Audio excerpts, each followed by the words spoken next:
Thank you. Hi, everybody. I know it was, oh, good. We're still getting some seats here. We're good. Welcome aboard, everybody. Thank you very much for being here. Nice and air conditioned, not like outside.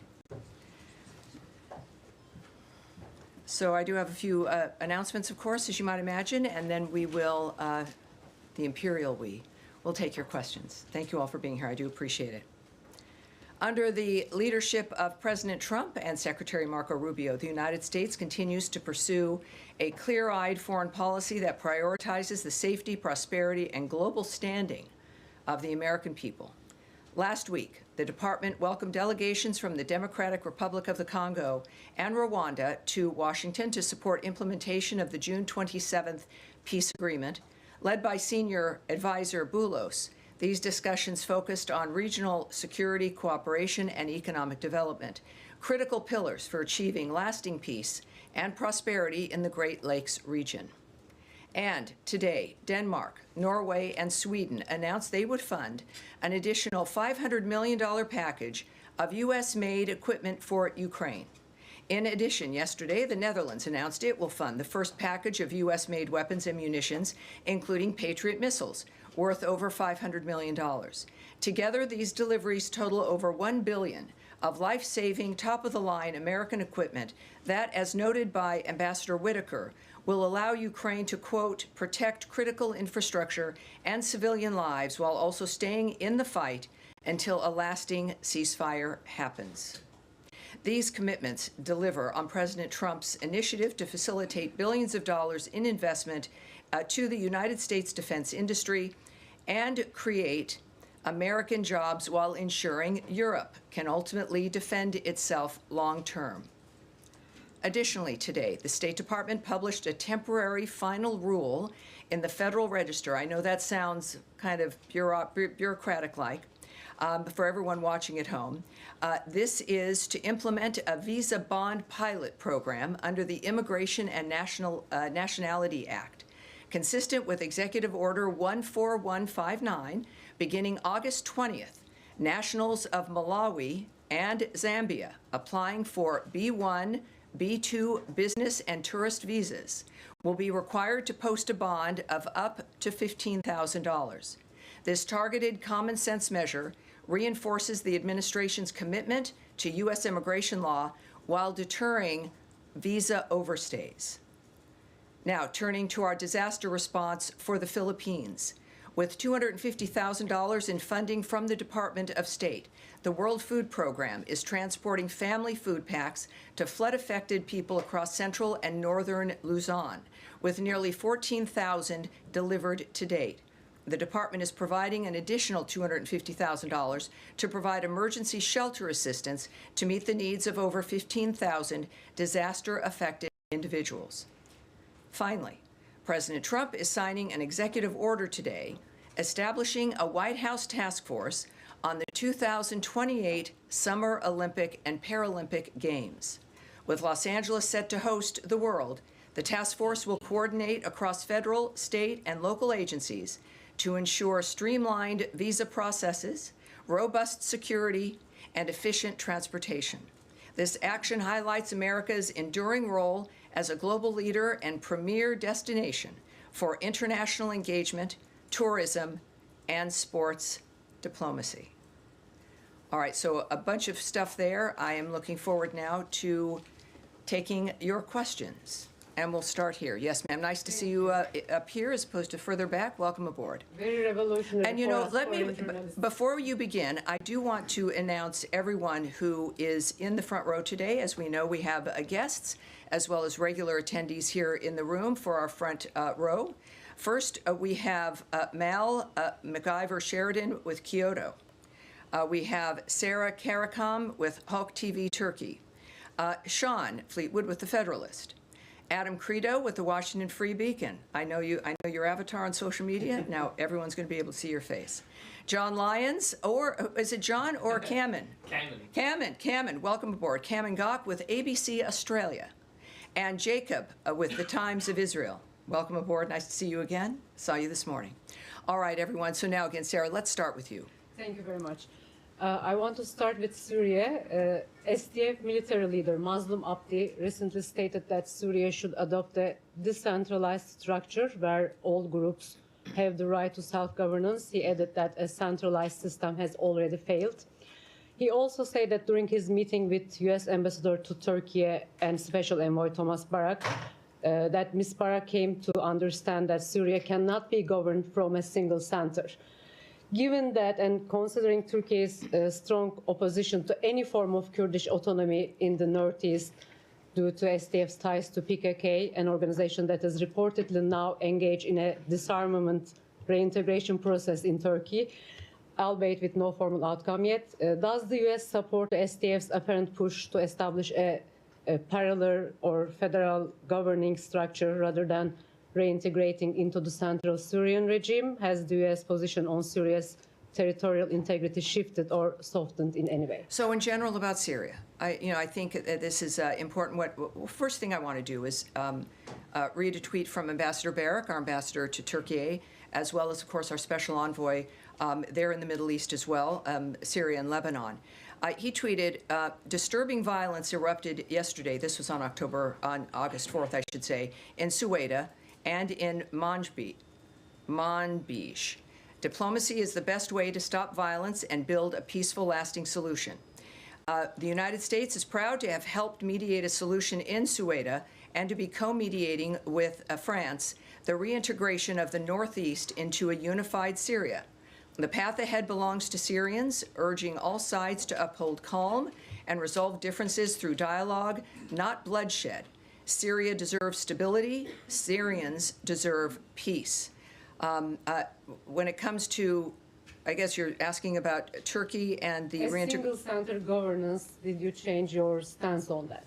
Well, no, first of all, Ambassador Barak continues to engage all parties to ensure security and calm for all Syrians. But we are continuing to support dialogue with the Syrian government and the Syrian democratic forces aimed at integrating the SDF into the Syrian military. Of course, we welcome all productive meetings between the SDF and President al-Shura. We also support the SDF's intent to transform the current ceasefire in northeast Syria into a comprehensive and lasting peace. And of course, it will be up to Syria and the new government to move the country toward peace and prosperity. I can say that when we look at the notion of a comprehensive, inclusive government, of course, that is the way that it has to work. And I think, as we've talked before about places that have been unstable, that's been the point, is that we're working for stability.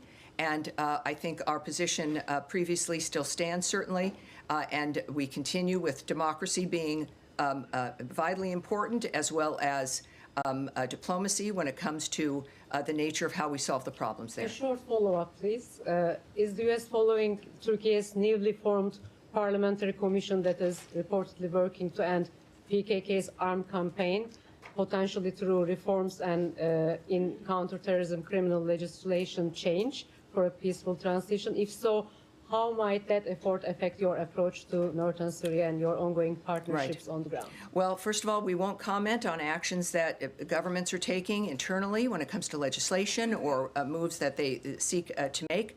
Nor will I discuss the impact on what our negotiations might be or our relationship with other governments that are affected by something like that. At the same time, I'll take that back to a degree to see if there has been any remarks or elements that might be helpful. And again, for those watching at home, when we say we're going to take back a question, it means that we're going to get an answer to that question in some form and get it back directly to the reporter as well. So I think we've got a good track record in that regard. All right, yes, Leon. Yes, hi, thanks, Ken. I'd like to speak a little bit about Gaza. The Israeli Prime Minister had a cabinet meeting earlier. They're settling on a new plan for Gaza, which according to certain reports would mean reoccupying all of Gaza. What is the State Department's position on that? Would you support an occupation of all of Gaza? Well, of course, you know what we're focused on still, getting the hostages out after what we saw with videos over the last couple of days. It is a reminder to people about the evil that has been running this terror operation in Gaza via, of course, through Hamas. What I can tell you is that we would refer you in that instance regarding Israel's plans to the government of Israel. And regarding that reporting, again, reporting is one thing, real plans might be another. We are not in the business of interpreting statements from foreign governments when and if they're made. We do remain focused on freeing the hostages, including the remains of 2 Americans, and ensuring that Hamas never rules Gaza again. All right. Yes, sir, from Australia. Thank you, Tammy. For a country like Australia, even though we have a free trade agreement, we're now being hit with tariffs. The US is reviewing the AUKUS submarine agreement, and it seems our Prime Minister can't even get a meeting with your President. What does this say about the way the United States now views some of its relationships with its traditional allies? Well, I don't speak for President Trump, right? He's made clear his intentions and his efforts around the world. Here at the State Department, of course, we speak for the view and approach of Secretary Rubio. What I can say, though, is what President Trump has said publicly, which is that in the beginning of the tariff framework, it was to even the playing field, and then, yes, move into negotiations with countries around the world. So for more details about the timing and plans and conversations, I'd refer you to the White House. What I do know, of course, is that we enjoy a terrific relationship with Australia. We always have, and I think we expect to have that continue. I can say that our alliance has never been stronger or more important.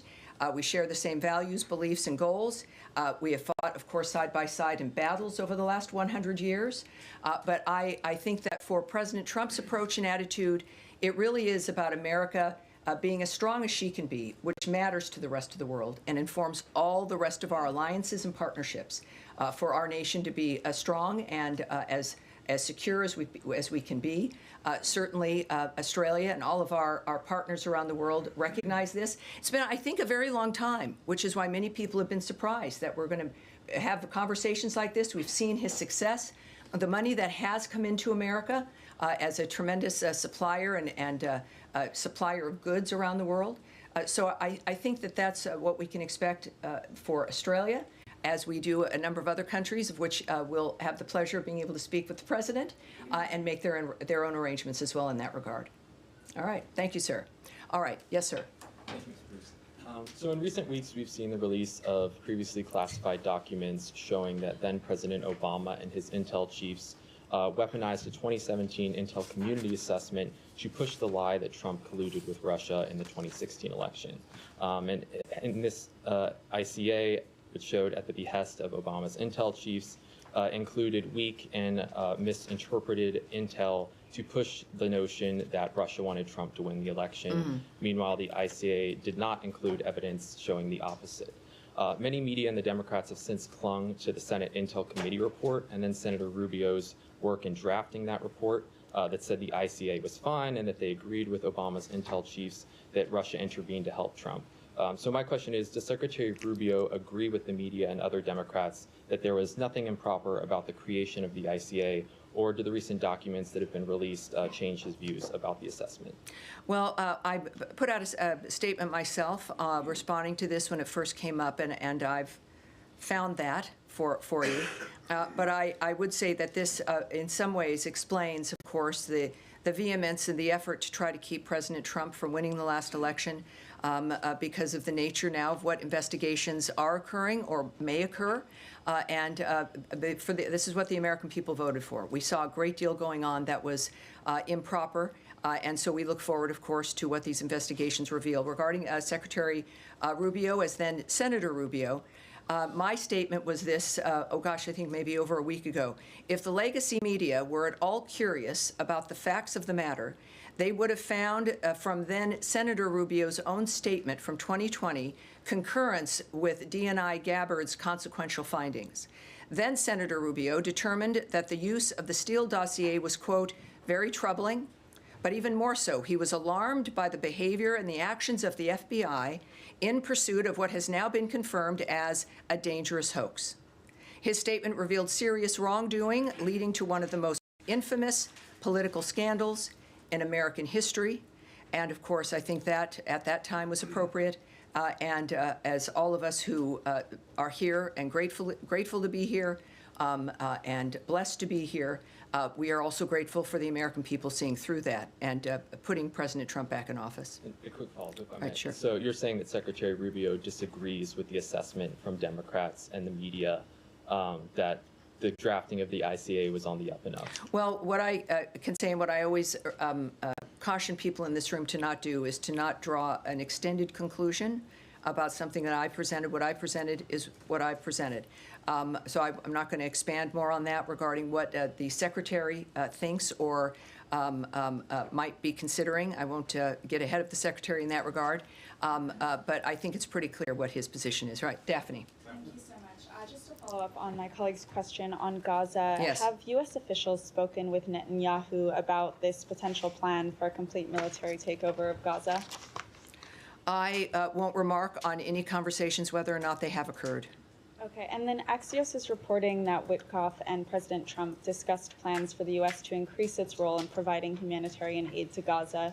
What will this look like, and how quickly will the U.S. act? I know Trump has mentioned food centers. Where does that stand now?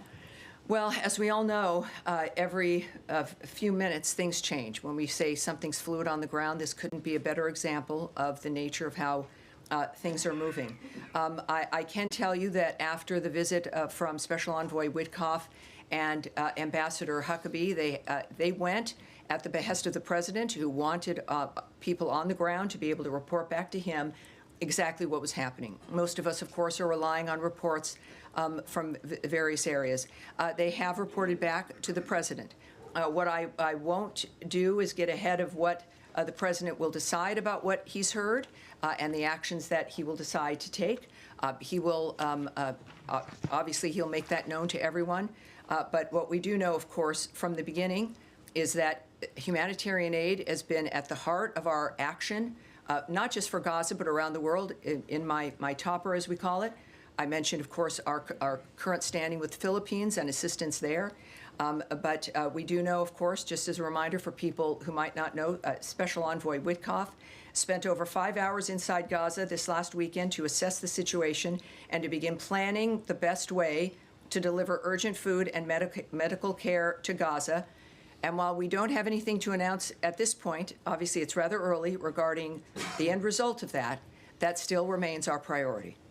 All right. Yes, sir. Thank you. Also on Gaza, Yes. the Free Beacon reported last night about mounting concerns about the Red Cross and its failure to assess the Israeli hostages that are still being held there, especially after Hamas's latest videos came out. Folks I spoke to said to me that are actually looking at reassessing the U.S. relationship with the Red Cross because of this. So I wanted to ask you, one, about that. Is that an option with Congress to reassess the Red Cross's position over there? And two, what's your assessment of their job they've been doing in terms of accessing the Israeli hostages and providing them what appears to be much needed medical care? Well, I won't speak about the Red Cross or Israel's reaction to that. There's certainly many moving parts. We know that that is part of the nature of what Hamas tends to do. I believe that there were some requirements for them to allow that, but I won't get into those particular details. Obviously, though, with what we've seen with those videos, I've referred to Hamas as monsters in this room. They are clearly a terrorist group. Their main support has been Iran, and they are on their heels now. Clearly, the Middle East is changing, and it is a change that President Trump has asked to be one that is a reflection of new ideas, of having this be a durable peace, not this vicious circle of it happening several times during each generation as though this was some new normal. We reject that. It is clear that the time is now to make the difference it is about, of course, the Israeli people. But the nationalities involved in October 7th, the way that this affects the world as they continue to contribute to try to make a difference, it's a world we all deserve better. So at this point, I would say that when it comes to what Israel's planning, we will have to wait and see. And again, what the decisions that President Trump will announce when it comes to what the way is forward will, based on his pattern, will come up very quickly, perhaps sooner than most of us can imagine. But there is, on the hostages, what we saw, it is an astoundingly evil reminder of who they are in the midst of the conversation around the world. For them to feel comfortable then putting on full display their barbarity and their inhumanity tells you that they seem to feel pretty comfortable at the moment. All of us, the world was appalled. I mean, there's just no other way to describe it. But our leadership clearly is involved in looking to the future, and that is one that the Gazan people deserve and that everyone in the world deserve. Andrea Mitchell. Thank you so much, Jenny. I wanted to ask you what the State Department or Secretary Rubio's position is on what to do with warehouse excess food from USAID, some of which has not spoiled, biscuits in Dubai, peanut paste, and whether that should be distributed. It's all been paid for by the taxpayers. So is there a view toward whether it should be incinerated or distributed or some combination? Is there a plan afoot? Well, there's many moving parts, I can say. There is a dynamic involving various different considerations regarding expired food, regarding our Mexico City policy when it comes to certain items as well. And food, we discussed this before, but it's worth repeating. We have food that is purchased, meant to be distributed to specific locations. And then there is food in various locations around the world that is for global emergencies, that sits. And it's food that is meant not to be moved. It's food to be there if there's an emergency where people have to be fed in a quick way with food that is sustainable and that can be maintained for an extended period of time. But that is food. It's all right. That's the electronic world. It's food that is meant to not be moved. But then there's food, of course, that is there, that is stored in certain places, that is meant for a location. And that moves out and it gets distributed where it should be. But if food is spoiled, it will be destroyed. We are not going to distribute food that is expired. If there is food that is meant for emergencies that has expired, we'll deal with that also accordingly. Is there any circumstance under which the State Department would countenance destroying unspoiled food for some reason? Well, I again, don't know of all the circumstances. I can say that there could be a reason of all the things that exist around the world, whether it is the inability for us to move it, a refusal of a government to allow us access or to move it to another country. I can't speak. There are many, many different fronts about why certain decisions are made. What I can tell you is what I've watched over the last 6 months are people who've been here for years, sometimes decades. I see you, sir. Keep your hand down. Thank you very much. Of people who've worked here on these issues for a very long time, others of us who are new because of the election. And the focus has been on how can we make these things work? How can we save enough of whatever the issue is? If it's about funding, if it's about food, if it's about what do we need, how can we make it work, but within the smartest, fastest, most nimble way to be able to help as many people as possible. No one is sitting in a room thinking, how can we destroy as much stuff as possible? That's not our goal. I've spoken in this room many times about the impact of the people who are Foreign Service officers and who are civil servants, who've dedicated their lives, their professions, to making a difference for people around the world. They are still here. They still care deeply. And we are here to try to manage, right, the largest, the most amazing government in the world and what we can do for the people around the world while still paying the respect and the deference to the American people and what they deserve first, so that we can remain the powerhouse and the helper and the friend that we are around the world. So each situation is different, but our goal is to make sure that we, of course, we do remain in the foreign aid business. We remain a facilitator of things that the world needs. Many people probably didn't know that we have these food stores around the world waiting in case something happens. But we need to be able to facilitate that, and we're doing so transparently. We discuss this with you, and that's what I know about the people who work here. All right. Yes, sir. Thanks, Tammy.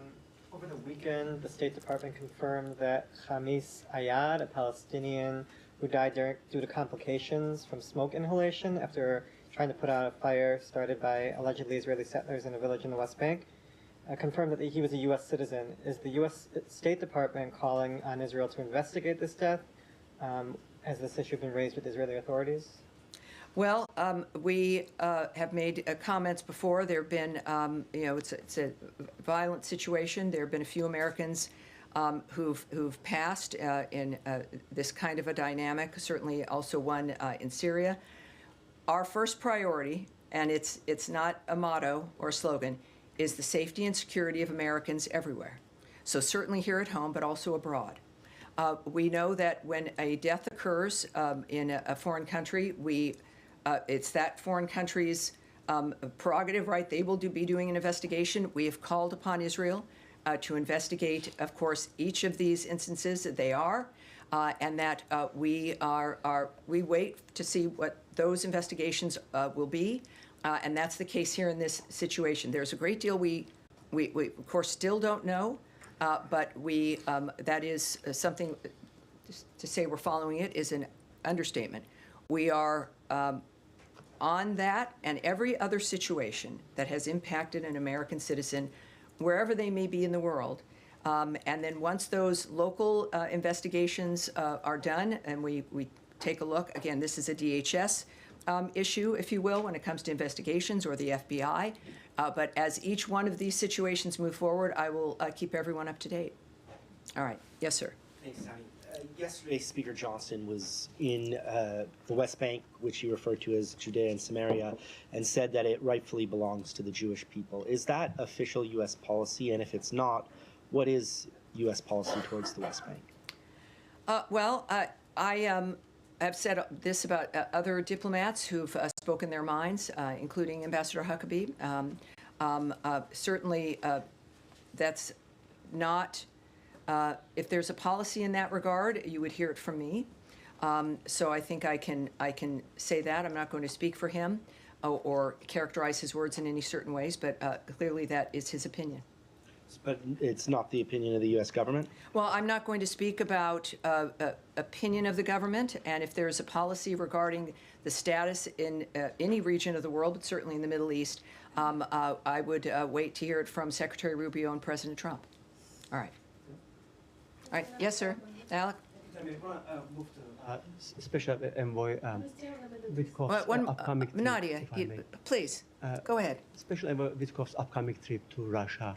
How much you guys are hoping to achieve, given the fact that there are reports that Russia is not, prepared to give up their claims other than partial ceasefire?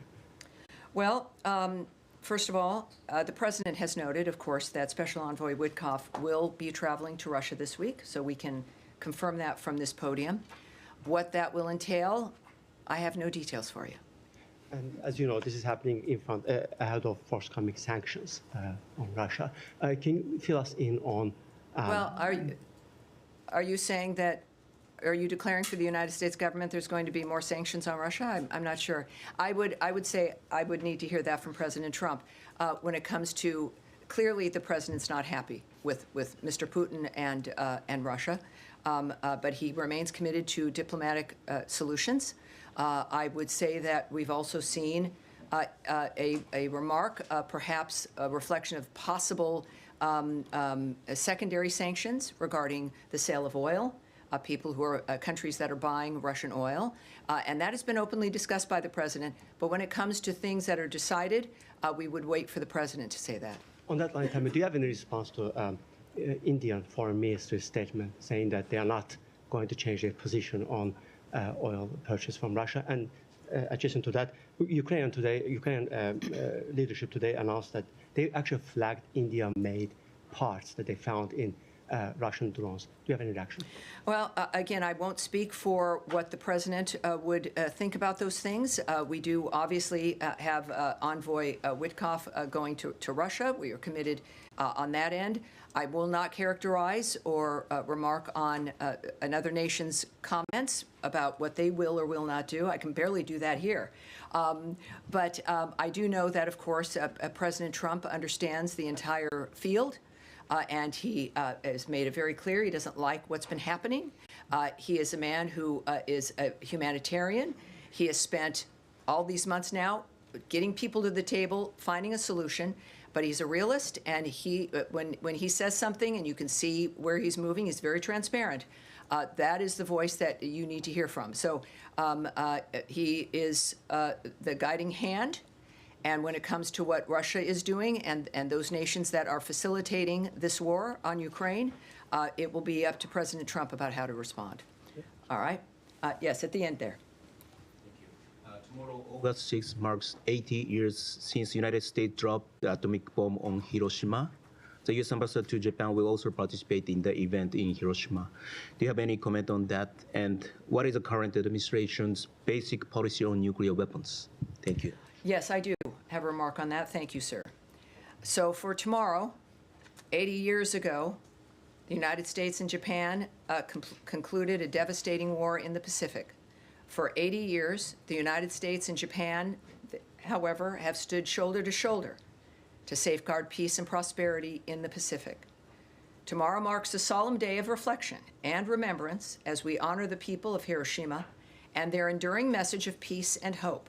For 80 years, their resilience has inspired the world, and their spirit of reconciliation has strengthened the U.S.-Japan alliance and our shared commitment to peace and prosperity. Today, our two nations stand together as close allies, facing the future with unity and purpose. By embracing the promise of possibility, we have forged a partnership that serves as a beacon of freedom and progress for the world. It is, if I may just add, that it is a perfect example of the nature of what can be accomplished with two nations when we work together, and the nature of friendship, the beauty of Japan, and the fact that we can stand here 80 years later and speak to that. I appreciate. Thanks for being here, sir. Yes, Mike. Thank you, Tammy. On Gaza Humanitarian Foundation, Special Envoy Witkoff at its tour inspection of GHF sites last week. We were initially told when the U.S. came aboard as a financial sponsor of GHF that there'd be an ongoing review, essentially to determine if the money is being spent in a wise manner. So a month on now, I guess, or a little bit more, can you point, I mean, beyond just the number of meals, and I know you say it's never enough, can you pinpoint down to a more micro level, A, B, and C is working really well, D, E, and F are areas of concern? Can you get into that assessment? Well, you know, I really can't. GHF could get into that, but I know the numbers get to be so big, it becomes something maybe that's not of interest. But it's over 1 million meals that have been distributed. I think that matters to the people that have been able to have those meals. And yes, he mentions the fact that it's never enough, because I remind people we don't expect it to be enough, and that's why we work to change the situation. I can refer you, though, also, again, to Special Envoy Witkoff's approach and his attitude, is that the visit was to make that determination about what else needed to happen in a framework that could be enough. And I've noted, of course, the only enough would be in an arena that was not a war zone, and where you could actually build and facilitate something that could serve the people of that region. Very quickly, President Trump remarked on Sunday evening he wasn't sure if Ambassador Waltz would be a member of the cabinet as the eventual UN ambassador, which was a change because Elise Stefanik was supposed to be. Secretary Rubio have a position as to whether he wants the UN ambassador to be in the cabinet? Well, I love when you ask me the questions that you know I can't answer. So I'm not going to speak to what the president is thinking or considering regarding the cabinet or what other elements might be involved. Nor will I talk about Secretary Rubio's opinion about what may or may not happen hypothetically. All right. Thank and you. now to Nadia. Thanks for your patience. Thank you so much, Tammy. I wanted to press you again on the Gaza plan. The president said clearly and many times that he wants to end wars in the Middle East, and I believe that's the secretary's position. Yes, that's true. How does Netanyahu's plan or proposed plan of reoccupying Gaza fits into this vision, considering that many people believe that without American weapons, Israel cannot carry with this war? So you have lots of leverage to advise Prime Minister Netanyahu whether to take this decision or not. Well, you know, what I do love is when you're in the Oval Office and you're able to ask President Trump a direct question, which you've been able to do, and it's been very impressive. That is a question for the president. I would say, though, that and I'm, again, thrilled to be here with his leadership, in that we've seen him display what his commitment has been, which is to stop the suffering, end the carnage, bring peace for the who wouldn't if you had the wherewithal to do it. Of course, that's what we're doing. I certainly won't speak to what Israel's plans are. There's been many reports. I'm not going to speak to news reports or what another government is planning or not planning. What I do know is that this government, the Trump administration, is focused on this. It's clear this is what they intend to do. He wants this to end. He said that from the beginning, that the actions that we would take, it wouldn't be about months or years, about meeting to have meetings, and that there's resolutions. As a businessman, you've got to have a point where something is developed and produced and done. So I would say that considering we know that the Secretary Rubio, of course, working very closely, and also as the acting NSA with the president in the White House, that we have, I would argue, the best minds in the world dealing with and deciding how to implement this notion that war-torn ravaging and suffering should never be someone's normal. That's what we will see from President Trump, Secretary Rubio, and this entire government as a whole. But we certainly won't comment on hypotheticals or speculating on what that might mean.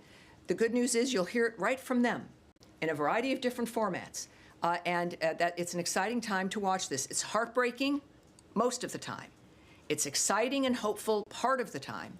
And I think we're going to get there. And Ambassador Huckabee, how do we know that he's speaking his mind as an opinion and when he talks about U.S. policy? Because he reports to the secretary. So as a reporter, how do I know if he's just expressing his opinion about the settlement being part of Israel and when actually this is a policy, if the president or the secretary did not articulate that? So we're getting into a little bit of a conspiracy dynamic here. It's not really. But here's why there's this podium. We have a very particular structure, that the president speaks on the tarmacs. He has gaggles. Caroline Leavitt speaks for the approach of the president in the White House. I am here speaking regarding the approach as the voice of the State Department, regarding what our plans are. I obviously can't say everything to you. That's very apparent. But I endeavor to say as much as I can to give you details. There's no one in the world who is randomly going to be speaking about policy that is not evident, that you have not heard from, or is a policy of the State Department or the White House that is not either evident to you, has been said, has been put in a paper, a release, an op-ed, a readout. I would urge you to focus on the centers that have been created to offer what the policy of the State Department or of the White House, this government is. It's very obvious, and yet, of course, people will speak their mind. I would ask you to take everyone's comments as in that kind of situation as their opinion and speaking their mind. And it's why we love the diplomats of this country. We have some very smart, caring, passionate people. And he's one of them, and I adore him. Yes, sir, in the middle. Thank you. Thank you very much. I have two quick questions. Why are you so concerned about the militias bill in the Iraqi parliament? If passed, what will be the implication from American side? So the Iraqi militias in the parliament? Yes. I've got something for you regarding a bill. Is that, are you alluding to the bill that has, all right, well, there's been some movement on that, for those who might not know. There is a bill that has further institutionalizes armed groups associated with terrorist groups and Iran-backed groups, including several that have attacked U.S. interests and killed U.S. personnel. This bill, by the way, we strongly oppose any legislation that is inconsistent with the goals of our bilateral security assistance and partnership that runs counter to strengthening Iraq's existing security institutions. We support genuine Iraqi sovereignty, not legislation that turns Iraq into an Iranian satellite state. So, you know, that's our opinion regarding the bill. We also, can I say that, I think that's as much as I can say in that regard. That's as much as I can say today, but I'll be back with you Thursday and we'll likely try to have as much more as I possibly can. Second question, this week, we remember the Yazidis who were targeted for genocide by ISIS terrorists 11 years ago.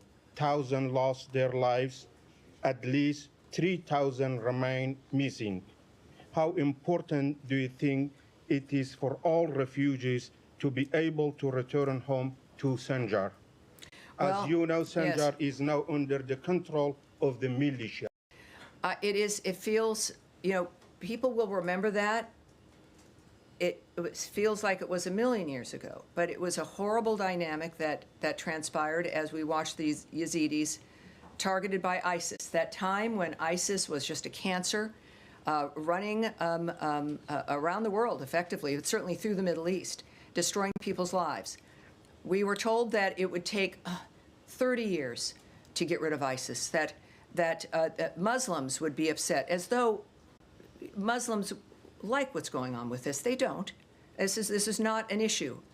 This was a horrible terrorist group. Of course, President Trump got into office and was not afraid of this, the nature of that it would take forever, and he wiped them out in about 18 months.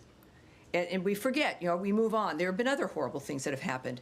But we did that, and part of that massacre, part of that genocidal action throughout the Middle East, certainly at least, by ISIS, targeted the Yazidis. So, yes, this was 11 years ago. Thousands lost their lives. 2,700 remain missing, never found.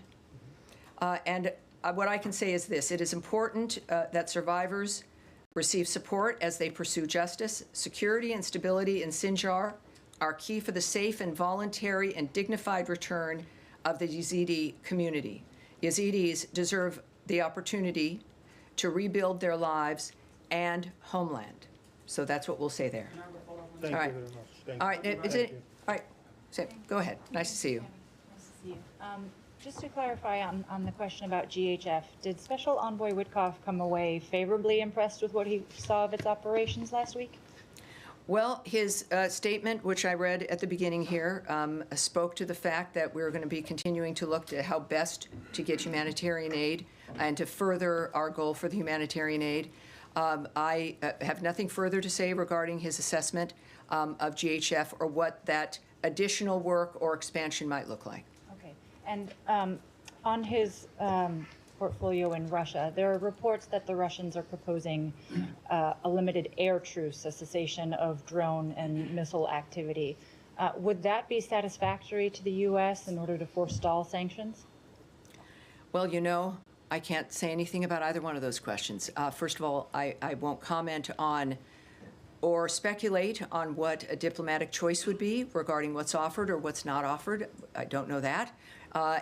Nor would I suggest that I would know what President Trump would find suitable. And that's who this decision rests with. And on the purchases of oil, I think both India and China have indicated that they fully intend to continue purchasing Russian oil, whether or not U.S. sanctions are imposed.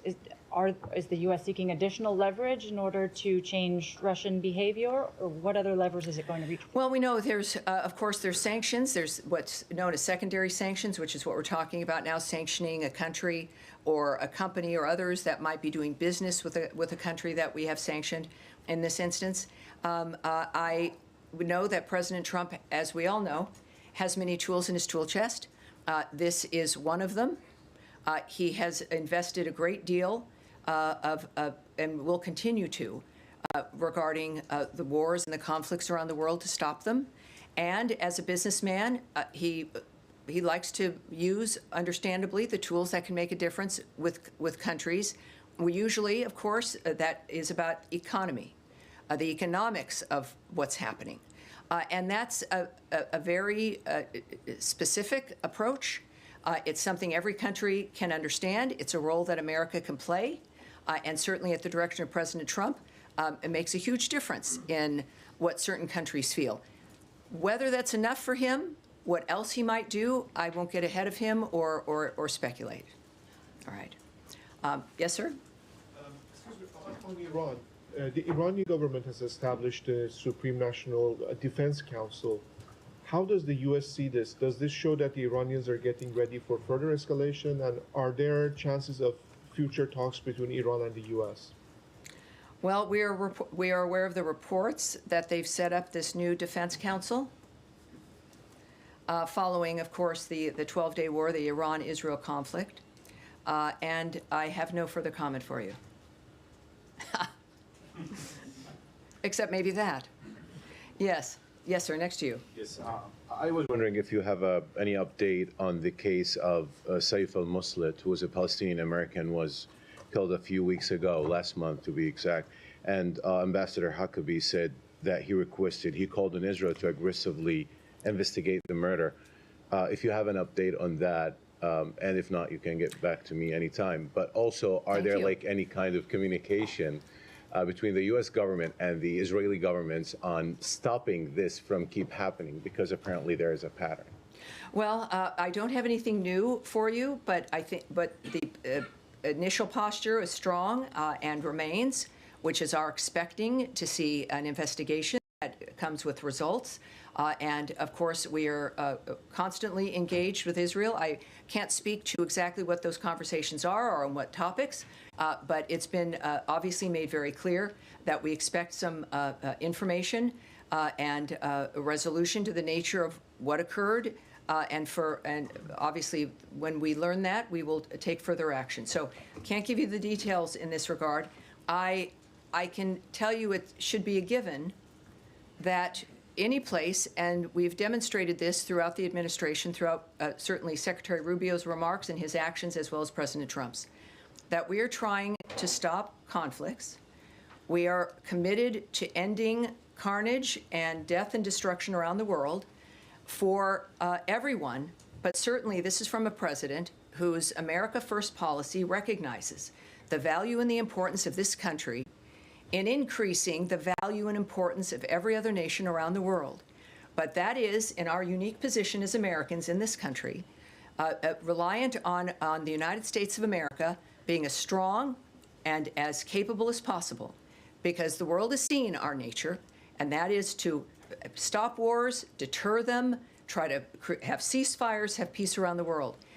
And his commitment domestically, as you've seen, and a whole of government effort, not just around the world, but here at home, to make sure that Americans are safe everywhere, including at our border, in American cities and towns, in large urban areas, that Americans here in the United States, we deserve a better life. That is why President Trump was elected. It is what Americans voted for. But we also expect for Americans to feel that wherever they are in the world. So yes, I think it's safe to say, not that I've been a party to the conversation, that it's clear to the world that we expect Americans to be treated well, to be safe, and if something happens horribly, to have it be dealt with appropriately. That is, I think, the bottom line when it comes to when we say here at the State Department, the safety and security of Americans everywhere is our top priority. We're not kidding. and neither is the president, and neither is Secretary Rubio. That is it for today. Everyone, thank you very much. I appreciate it. We'll be back with you on Thursday. Thank you. Have a great day.